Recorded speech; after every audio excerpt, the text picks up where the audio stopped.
Whoever said entrepreneurship is a straight road to success, you should quit your job, just take the leap and go after it because you'll find all your dreams and all the riches you've been chasing after. Well, I'm here to tell you it's a lie. It is a lie. And entrepreneurship is a roller coaster. And that roller coaster has been a ride that I've been taking for the last 3 months. And I'm here to give you a little quick update on how things have been going. I've always been pretty transparent on the podcast the last 2 years, telling you guys how things have been going, all the highs, all the lows. So this is another time where I'm going to have to give you an update so we can get back into the swing of things. So let's start off by, where did I go? Welcome back, family, to another episode. Now, I know it's been a couple of months, right? We pretty much took the whole summer off, but summer is over. Now, first off, moving sucks, okay? From having to pack everything up in your current place, figuring out, okay, how am I going to move this stuff? How am I going to get it out of here? Where do I need to take it? Do I need to get storage? All these different things. It really starts becoming a crazy long list of things to do, and it becomes pretty overwhelming. And we got hit with that over our head unexpectedly. So if you don't know, me and my brother, we live together. And I think it was at the beginning of June, we got a message saying like, hey, listen, either your rent's going to be going up by a certain amount, which was a pretty crazy amount in my opinion, or you can go ahead and, we can end the lease at the end of it and you guys can move and we'll go our separate ways. So we said, you know what, we can find a place that's pretty close to what we're paying right now, not pay that crazy high rent. And so let's just end it, right? Maybe this is a blessing in disguise and we need a fresh start. So we apply to a new place. We get an answer back. Okay, things are looking good. We're ready to make the move by the end of our lease. And then all of a sudden, we get ghosted. We don't hear anything from that property manager for weeks. And we're sitting here scratching our head like, okay, well, we can't just sit around, so we got to find somewhere else. So what do we do? So we start putting in applications at other places.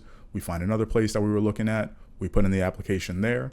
But now, unfortunately, we're at the end of our lease. And because of that, we didn't have anywhere else to stay at the time. So now, of course, we could have, probably reached out to close friends or somebody in the area. But we were like, you know what, let's just grab a hotel. We're probably only going to need to be there maybe a night or two just until they get all the paperwork done. So we're there.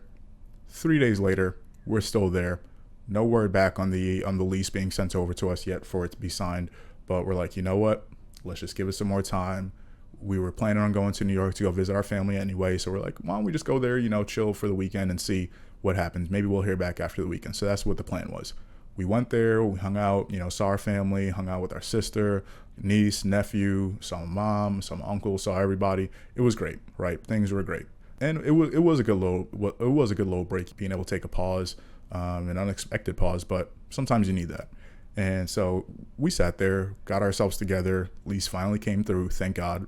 And once we got that sign, we hopped right back on the highway and we were right back in Philly. Now, of course, you got to go through the process again of taking stuff out of storage, moving back into your place. And listen, I don't wish moving on anybody. If you know somebody who likes to move, then bless them, because I don't. But we got it done and we got our stuff situated and we're starting to get ourselves back together, and things are feeling good. We're settling in. The apartment is everything that we need right now, and it's going to be a good stepping block to our next place, which, my goal is to buy a home in the next 2 years, hopefully. So that's the plan. I'll move from here straight into there. So we'll see how that goes. You guys will be along for the journey as well. But now that we're back here, right, we got to get back on our feet. We got to get things going again. So what does that mean for my business? What does that mean for my finances? What does that mean for my fitness? Kind of look at these things in different pillars and say like, okay, how am I doing it all, right? Do a little assessment, see how these things are going in life, and be like, all right, let's take a step back, figure out what we got to do to get back on the playing field and get things going. So like I said, we can get back to the highs of the roller coaster and not stay in the low valleys that we're in. So that's something I've been sitting back analyzing with the business and saying, okay, well, what do we need to do? Let's get back to the rental game. Let's start getting those leads in, posting the advertisements for rentals that we have, and seeing what we can start building up with little by little. Thankfully, that has been picking up, very nicely. And that's one thing I was thinking about as well, is that, as you go through these ups and downs, you start noticing that, okay, I'm not staying down as long as I used to. I know I have the skills to get out of this little rut that I'm going through, because this is something I've been through now 3-4 times. So it's not hurting me the same way it hurt me the first time. And you also know now not to get too caught up in the highs, right? Because the high is only going to be there for so long. So don't try to get stuck on that and say, oh, this is going to be forever and ever and ever, because this too shall pass, right? So you try to find that nice little middle ground and say, okay, this is where I need to be. Enjoy the highs, don't get too sad in the lows, and just understand that it is a part of the process. So that's where I'm at right now. So like I said, getting back to my business, getting things going again, it is picking up a lot faster than it would have a year ago. So I'm definitely happy to say that. Same thing with my fitness. I know what I need to do. Get back out there. I'm running again on a regular basis, running at least 3 times a week. I have a goal right now for the month of September to hit 7,500 steps a day. So that's something, if you guys want to tap into, I'm doing 7,500 steps a day and 100 push-ups per day. So that is a little fitness challenge on top of, going to the gym and things like that, but stuff that I know I can control on a daily basis and sit here and say, okay, well, I'm going to do this. I know it's going to keep me in shape. It's going to keep me moving, because that is a big part of it. Nothing else that I talk about can be done if I don't keep my health in check. So I always try to make that a priority now, after going through enough of the ups and downs with my health as well. And the final thing that I want to also cover is the finances. So one thing that definitely hit us when we were going through that move is how expensive things can get.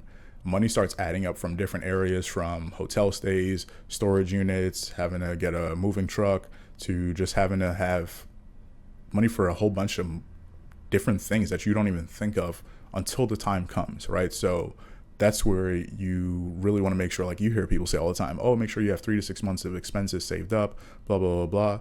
Yeah, it sounds good until you really need it. So that's the thing that, I really want to stress to anybody who's out there not really having a good grasp on that, and not really putting as much attention to it. Make sure you have money saved for when those emergencies pop up, because they will pop up.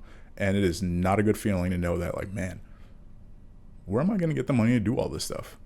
I got this to do, I got this to do. And I don't even know when the next paycheck's coming in, right? So that is another thing I'm happy to say, okay, we've been through this. We know what not to do. We know what to do to make sure that, okay, I need to have a certain amount of money on the side, because things can go wrong. And if I don't have that cushion, then I'm going to be down and I'm going to be out much faster than I would have been if I did have something set up. So that's the thing I really want to stress at the end of this, is just saying, take the time to understand, what does my financial picture look like right now? Do I have enough saved? Other thing I plan on sharing going forward is the ways I establish my financial security, because I know that's something that a lot of people, have questions about. They may not talk about as much, but having that, not only the financial literacy, but knowing what to do with it at the end of the day, to say, like, okay, if I'm going through this life situation, if I'm going through this situation, what do I need to do to make sure that I'm financially secure? And that is one thing that I talked about with a lot of the guests in recent episodes on First Sip, is how are you taking your business and getting that and using that to get you to a position of financial security, so you can go off into your life and do all those things that you love to do. So I want to continue to share more about that as I continue to reach my financial security and see how I can help you guys, right? So of course, like I always say, if you have questions, go ahead and shoot me a text, shoot me an email, right? And we can talk about it, because I'm here to help you guys, right? So as I'm finding help from other people, that I sit down and interview and bring those conversations to you guys, I want you guys to bring your questions to me so we can have conversations about it as well. So that's all I got for this week. I'll be back next week and the week after that, because we are back in full swing. And man, I'm excited to knock this one out, because this was also something I was procrastinating on, and saying, like, how do I get back into the swing of things with the podcast, with the YouTube channel? But we're here, we're trying it out, and we're seeing how this is going to go again. So thank you guys for rocking out with me as always. Stay tuned, stay curious, and as always, enjoy your first sip.